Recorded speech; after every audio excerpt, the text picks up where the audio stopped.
What's going on, y'all? It's Kenny, and today we're going to be talking about Borat subsequent movie film. This is my review. Let's get into it. So basically, Borat starts out where he's in Pakistan, and his objective is deliver a monkey to Mike Pence. Mike Pence does not want this monkey. He does not want Borat's daughter. Mike Pence wants to stay as far away from these characters as possible. But there is a scene with Mike Pence, so thumbs up for that. So basically, he travels to America with this monkey, and his daughter eats the monkey. But from we know, the monkey just died of dehydration and starvation. So he basically goes on these little skits with these random people where he fools them and he pranks them. There's like this really funny fax guy where he keeps on getting a bunch of messages with like sup and pictures of like private parts, and the guy faxing these through are just kind of like, oh, you got a lot of death threats in this one, you got a private part in this one. And so it's kind of kiddish humor, it's kind of a little like potty humor here and there. But then what it really makes it funny is when they take it above and beyond. Like the scene with the abortion clinic was really funny because the guy is like all religious and he actually cares about the act of taking a baby out of someone. So he's very, very, very like, you cannot do this. This is placed there by God. Are you the father? And Borat's like, yes, I am the father. And so it's just really funny. The guy's like, well then, let the baby in there. Keep it in there. Let life reborn. It was meant to be. And so it's like, meanwhile, for the viewer, it's like, oh my God, dude, you're getting pranked by Borat.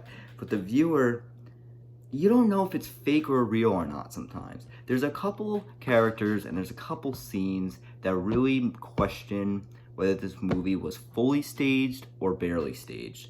Like Brian. I love Brian's character.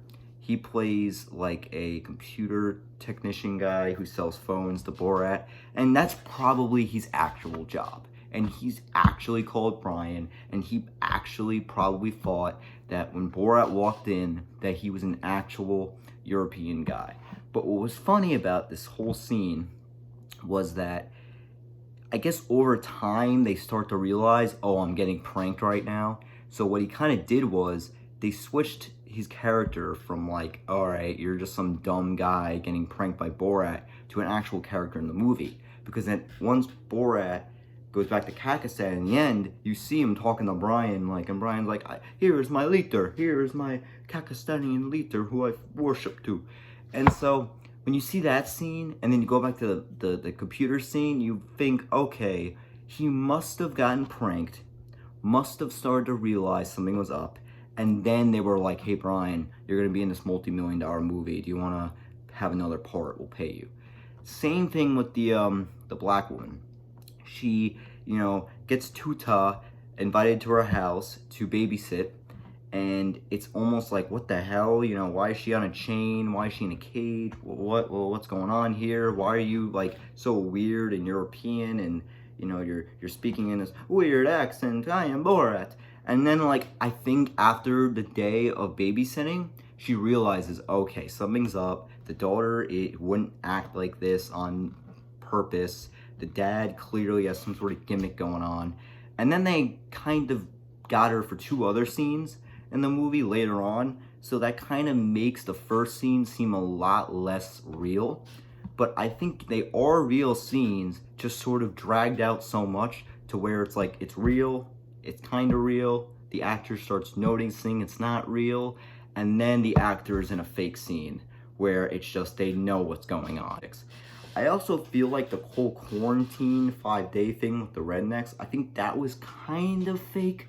Like, he was there for 5 days, they didn't know he was Borat, they have no idea what this guy is about, or that he's making a movie, that he's gonna make millions of dollars off the movie. But I think towards the end, when he's doing the whole protest song rally, that's when you realize, okay, these guys know he's a goofball. He's literally trying to get some sort of reaction out of it, like he tried to get a reaction out of us. So they kind of start to, in that case, go along with the joke. but it's really, really funny. The best parts of this movie you're gonna see is the Rudy Giuliani, because he completely has no idea. Um, Basically, the lipstick guy was kind of funny. You know, people who you wouldn't expect. There's also a lot of funny scenes where they just tell, like, this bakery person write this really explicit message on the cake, and she's like, "Oh, I'll do that, sweetie."